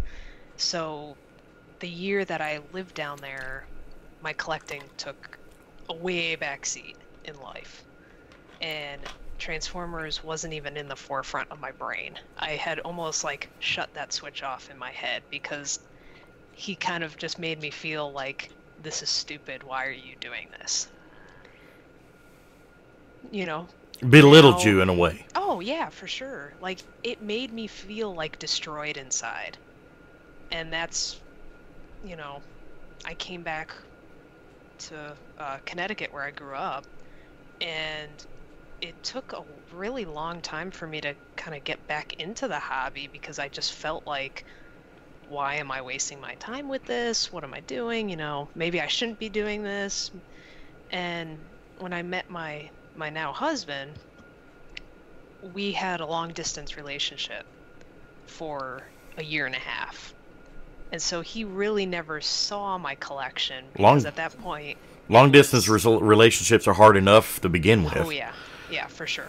We would Skype all the time, and, we were almost 700 miles apart.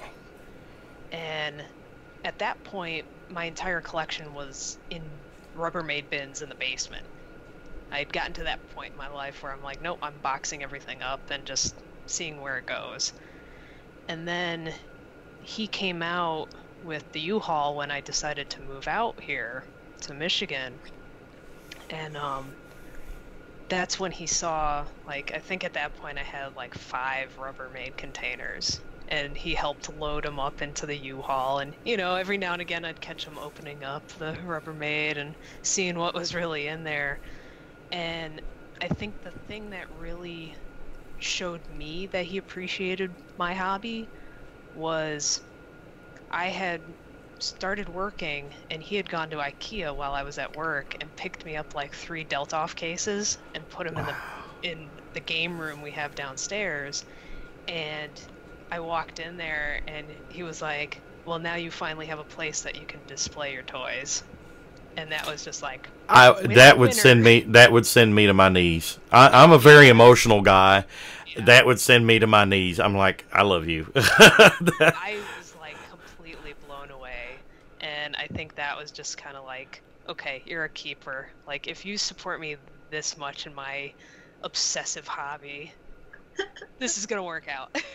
Yeah. That is so sweet, and honestly, I had like the exact same experience. Like, my fiance also bought me shelving, including a detail, to better display my toys, and it was just like, oh, that is fantastic that you care about how I display these. And it's funny, like, I'd much rather have a Detolf case than a nice piece of jewelry. It's like, for birthdays, Never have enough buy me a Detolfs. toy. But well, it's like my girlfriend. I told her, or I said earlier, how she went and bought her own G1 Weird Wolf and everything. That very same BotCon, as a gesture, she knew something that that I loved and something that I was really seeking. Because we went into the convention knowing it was the last BotCon and everything. She asked me the question, and it was important. I mean, it really stood out to me because she was interested in, what is that one, what's one toy that you've always been wanting and looking for. And whenever the opportunity arose at BotCon 2016, she did it. She bought it for me. And it wasn't something small. She bought me this. Ooh, Desirous. Nice. And I'm like, this is not a small change item here. I'm like, it spoke volumes to me. While, sometimes she gives me that, what the hell are you talking about? Why, that look. Or sometimes, that disapproving look whenever I walk in the door with a new toy. I know still she supports me. Because you don't spend the kind of money that you would spend on something like this if you don't support me in that way. And that really endeared me to her in that aspect, because it showed me a level of support that was beyond, okay, I'll accept that's what you like. Whenever you open up your wallet and say something to your significant other for something that they care and they love, to me that is saying volumes right there. What are your guys' thoughts on before I knock everything down here? Zard, stand up.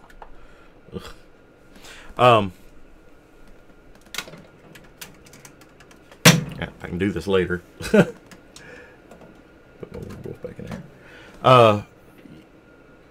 I guess my question is whenever your significant other really shows you their support, do they continue to support it, or is it like something that you just assume is there from prior things? I mean, do they still support it to this day? Do you ever get that disapproving look from time to time? It's normal. It's normal. It's natural. It always happens when a very, very large Big Bad Toy Store box shows up. And you get that. It's like, oh, what did you order now? With me, the question is always, do you really have room for that? No. Like, where is that going to go? You do realize you're out of space, right? So I get that a lot too. Where are you going to put that at? Do you know where you're going to put that? And I'm like, I'll find somewhere. For me, it's like to the point of, am I going to need to run to Lowe's and get some more storage bins?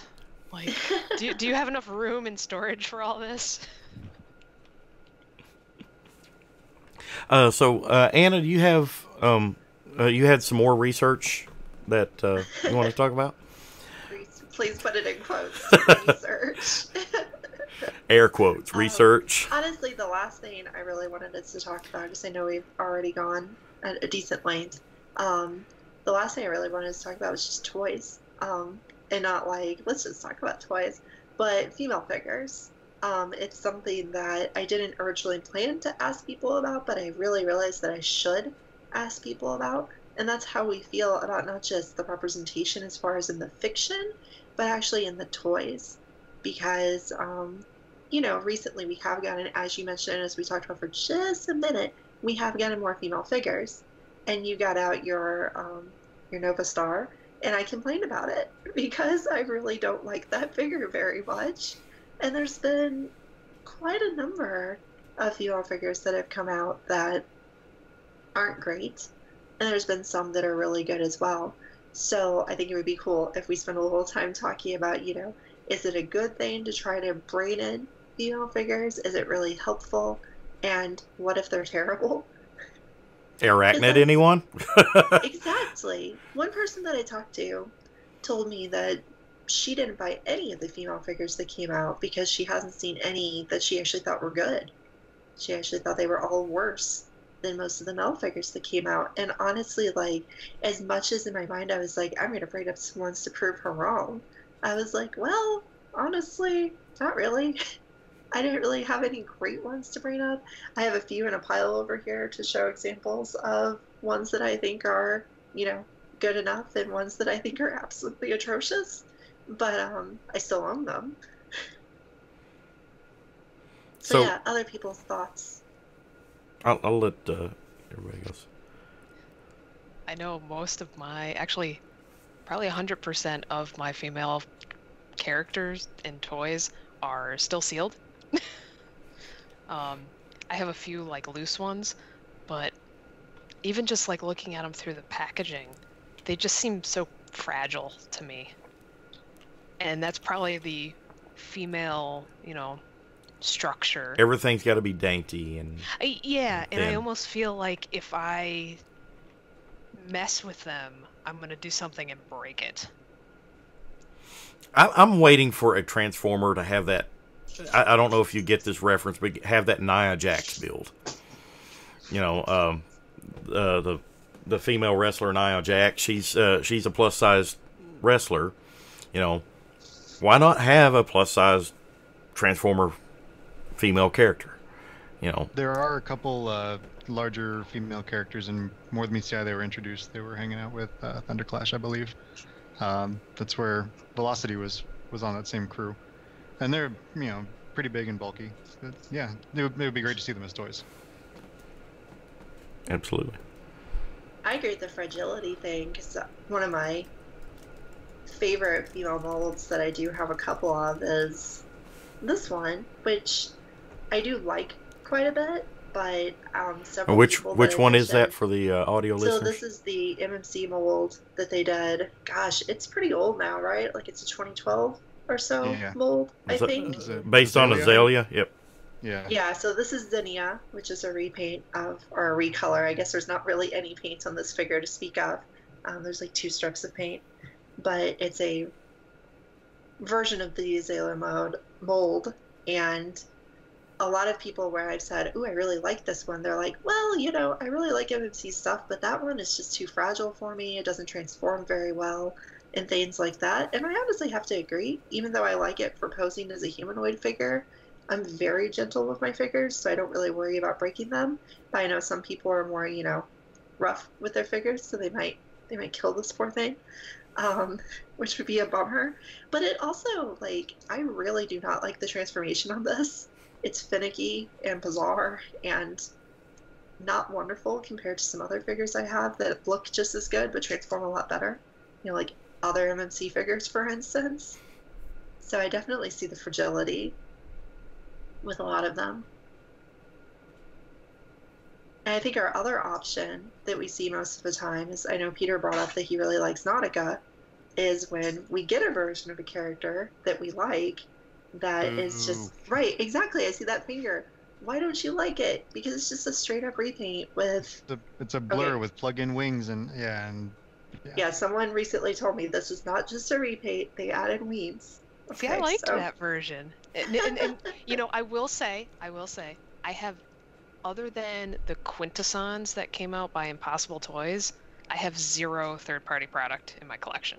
Wow. And that could be my thought process of why I liked that one versus a lot of these other, female third-party figures. That's a rarity in our collector in our hobby today, is finding somebody that doesn't really collect third-party. Yep. I've been, from day one, and I know people probably hate me for saying this, but from day one, I've been on the mindset of, you're stealing intellectual property from Hasbro. Why are you, like, in general, why are you giving these companies money to, continue doing this? And I've always thought that, like, you're spending a lot of money for something that you don't know the quality, you don't know, how long it's going to last, because I've seen in our Transformer group on Facebook, a lot of the figures are starting to fall apart and break, and I'm just like, why am I going to invest $300 to $600 on a combiner that, could be a dust pile in a few years? That's a very true statement, and I totally and agree very with you. valid I do too. have to say, I do have to say that some of the third-party companies have put out some of the better female figures, for sure. So that's probably one of the reasons you like Nautica more than I do. This one right here, really, the Fans Toys, really waiting for a good Nautica. Rogue, or I'm sorry, Rouge. Rouge is really nice too, in my opinion. Yeah, I have thoughts on her, but anyway, she's okay. She does have some spindly parts, but she's got a lot of die-cast on her too. So her transformation wasn't fun, and I really think there can be an RC figure someday that actually has a transformation that's actually fun. So far there isn't, but I really think that someday we'll have one, maybe. If people can't keep making a bunch of them. Nothing wrong with it, But I guess that's one thing I do want to put out there is it better to have, I'm actually now I'm going to grab something else. Is it better to have this kind of version of a female figure where you take a male figure that the blur mold is good. It's a good mold. I like to play with it. They made RC out of it. Right, and that one's a little more effortful. I like that a little bit better, but I have an open mind, so she's not here. Or is it better to make a entirely female mold that comes out more, classically feminine, but the toy sucks more? I prefer a mold that is originally intended to be a female rather than a remolded male character. Because if the toy is going to be, if it's intended to be a female, then it will look more feminine. Whereas you take now the caveat of that is whenever it's very obvious that whenever they made the blur mold, they gave it slightly feminine features, the slender legs and a sleeker build, to where it would work as a female character, and it does work as RC. But as a trade-off, you get a very slender-looking male character and a very male-looking female character of sorts. Whereas, like with this character, it was intended to be a female character, and outside of the horrible sides of the legs, she's got a very female form outside of the backpack. It looks like a lady carrying a very large camping gear on her back. And I'm for the audio listeners, I'm holding up Nova Star here, so I prefer that, because she if you look at her, she got the slender waist, the slender legs. She looks female. Now, would this have worked as Nova Star if it was originally a male character? Probably not. At least not in my book. Maybe if it was Rung. Rung's pretty lean. I think that would make a great Rung figure if it were to be repainted. Yeah. With a Rung with a human. Well, there are certain male characters that are inherently, spindly, like Rung would be. I guess Blur, in a sort, could be a spindly character because he's a runner. But that's my preference. I'll pass it off to you guys. Whoever wants to speak up next. Anybody? I mean, I could see. I definitely agree that I'd rather have a new mold for a female character versus, you know, a male mold used as a female. But I think, like you said about Blur being a runner, I think that's why that mold works for Blur and Velocity.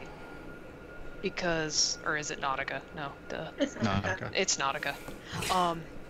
Like, the characters themselves have to be fast, and sleek and slender usually mean faster, so that kind of works. But like, I do think with some of the other female characters, it would have been nicer to have a brand new mold that really took detail into the female physique. I like that. What about you, Peter? I don't disagree. Yeah, I'd rather have new molds that are purpose built for female characters or for male characters, whoever it's going to be. Just make new molds. Let's do it right the first time.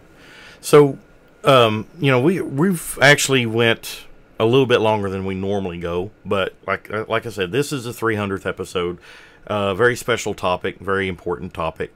Do you guys have any thoughts that on the subject of female collectors that maybe you want to state or have always wondered or anything in this type of forum? Claire, what about you? I remember saying this on the panel I was a part of at one of the BotCons. I can't remember which one it was, the last one, I believe. If there's one thing I could say to female fans, it's don't be, like, nervous about telling people about it, because there's a lot of us out there that would love to have you, like, communicate with us. Like, we want a group of females that we could all just, whether it's online, local meetups, whatever, that would be super cool to have all female Transformer meetups every now and again, or just chats. Don't be scared. We're friendly, and we want to know more about, like, how many of you are out there, because I was always the one that was like, I don't want to say anything. I'm going to be embarrassed. You're going to be the only one there. Yeah, exactly. I'm going to be an outsider, and you're not. There's a lot of us out there. And, we're fortunate that the Transformers fandom is very accepting that there's female fans and collectors out there.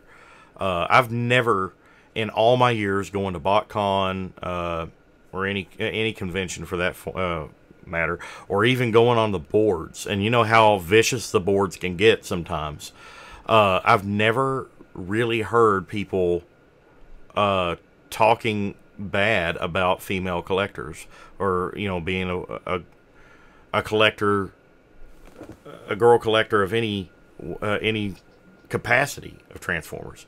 Oh, she's a girl, she likes Transformers. That's cool. That's great.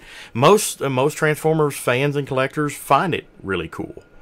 And truth be told, a lot of fans and collectors out there that are single guys and everything, they hope that the female collector would also be single too. And hey, you collect, I collect. It don't work that way. We've said never got that before. We've said it on the podcast here before. You don't go to a convention, especially a Transformers convention, and expect to meet women. Because if they're there, they're usually either taken or not interested in you. Not saying that it don't happen, but don't expect it. But we know and are aware of female collectors, and it's totally cool. I've never had an issue with it. Like I said, I never considered it until I went to my first BotCon and saw girls buying Transformers for themselves. I'm like, that's cool. just, and it's something I didn't see, that I saw and didn't accept. I just saw it and thought it was cool. Anna, what about you? I probably have more closing thoughts than I really need to have, but the Perfectly one fine. thing I would really like to say is just when people are trying to think of ways to include female fans, I want them to actually, think about it a little bit, because I feel like sometimes people do a kind of awkward job of it. And I feel like, some efforts to make the fandom more accessible for women haven't worked very well, where others really have. So I think that, it's good to actually think about these things. It's also what I do for a living, is make sure that efforts to include people actually work out. So maybe I'm a little bit biased. But the thing about that is I really want people not to assume that all female collectors are similar, or that they're, that it's like a group. You have your G1ers, you have your chug people, and then you have women. Right? That's not how it works. We run in the same, different groups as everybody else. And everyone I talked to this week gave me utterly different answers. I was surprised by some. Some people agreed with me and, shared similar opinions and thoughts that I have, and some were just completely different than me. And I was really appreciative of that. And I think that's something that we really need to just, to share, is that we're just, no matter what part of the fandom you go to, we're going to be there. That sounds like a threat, and I guess it is. It's a total threat. We will be It there. Totally non-threatening threat. Yeah. Totally. What about you, Peter? I'm not a woman in the fandom, but I appreciate that they're there. I've known Claire online for a number of years now. We've yet to actually meet, but we're working on. We had a couple of close calls. But yeah, and Anna, it's been great getting to know you over the course of the show here, and I love that there are female fans, and I welcome more. Let's do this. Great characters, great female characters in the fiction. It's fantastic. And you bring up a very appropriate point there, Peter. One of the reasons I asked Anna to join the cast several weeks ago is, like I said at the beginning of the show, 2 of the original cast members of TFYLP were female. And, they've since moved on to other things, but, I always kept Natsume. She'll once in a while record something for me. She does. If you listen to the audio version of the podcast, she's the first person you hear every week on the podcast, because she does the sponsor listing. To hear that female voice of a person that cares about this fandom and everything, and to know and acknowledge. I've always wanted to keep the acknowledgement that there are female fans out there. And I want the female voice in the fandom to always be heard on TFYLP, and and Anna, asking you to join the podcast was not on accident. I was extremely excited whenever you said that you wanted to join, because you offer that female voice. And I would even extend the same to Claire. If you would love to join the cast of TFYLP to continue to be a voice for the female fandom on the show, it helps round out the podcast in a way that we serve the fandom, and that way other female fans like yourselves can come to the podcast and hear that female voice that is just as passionate about this great hobby that as the guys on the show. And you don't just hear 3-4 dudes sitting around talking about it. You hear that female voice that reminds you, hey, they're like me. And I want that on this show. We need that on this show. And you guys are just as important as anybody. Because you represent a part of the fandom that is wonderful. I find it absolutely wonderful. And no pressure. None at all. No. But hey, we've dedicated the 300th episode of TFYLP to you ladies. You know, I mean, it's not like you've done something harrowing or anything like that. You're just a collector of toys, just like us. But it's something. But you guys kind of are. You know, you're out there. People don't really think about it unless it's actually brought up, like we have today. But you're there, you know, and that's important. You know, I don't want you to be forgotten. You know, like Claire said, you know, and Anna said, and Carrie in the live chat here.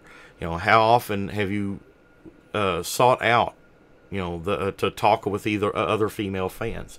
You know, Claire, you just said, you know, it'd be great to have an all-female group. You know, just to talk about Transformers, talk about your hobby.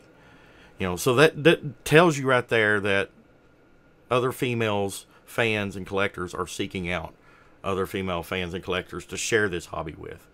And that's one of the things we have here. And, you know, who knows? Maybe wouldn't it be a cool idea to have an episode of TFYLP that's all female once in a while? How about that? You know, We have to get rid of you, though. What do we do without you around? I can do the broadcast, but I cannot be on air. You know, I can do that. I mean, I have the process here, so just keep that in mind. You know, I'm sure you guys know some people that you could invite to be on the show, and you know, make it a full cast of 3 or 4. You know, that would be wonderful. I would think that would be awesome to have an all-female cast of Transformers. Again, no pressure. No pressure at all. We just like we've had no pressure whenever we first started the show 300 episodes ago. You know, so I mean, we sat down 2 guys behind the mic, thought nobody'd listen to this shit. You know, and here we are, 1,500 plus subscribers later. You know, across multiple different platforms. You know, YouTube, iTunes, Google Play, you're all out there. You know, we love our fans, and we all love this hobby. You know, I'm rambling, but you know, it's important. It's important. Any other closing thoughts, you guys? And no, I'm Ational. I will not dress in drag to be on the show. Come on. Because I'm telling you right now, I'd make one ugly looking chick. And the goatee's not going anywhere. That is an edict from my girlfriend. She likes my goatee.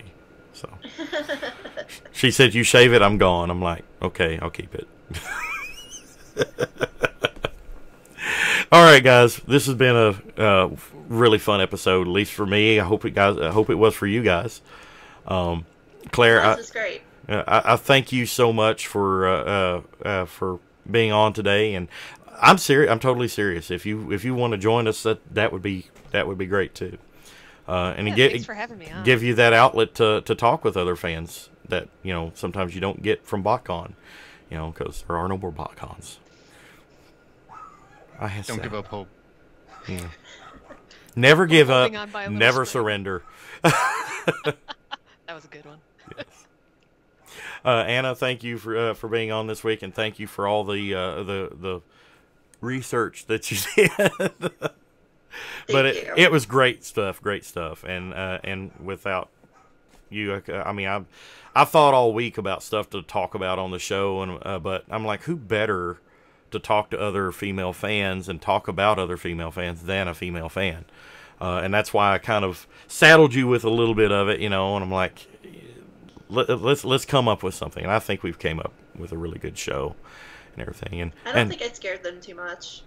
No. We could go on. We could go on for hours. We could. And Peter, well, thank you for being here too. You know, just. All right, guys. We'll see you next time on TFYLP. I'm not entirely sure next week will be live. We should try to, but I'm going to hold that one up in the air because I have like family reunions and stuff to go to, and it's going to be really busy next week. But thank you all for joining us. We'll see you next time on TFYLP. Good night, everybody.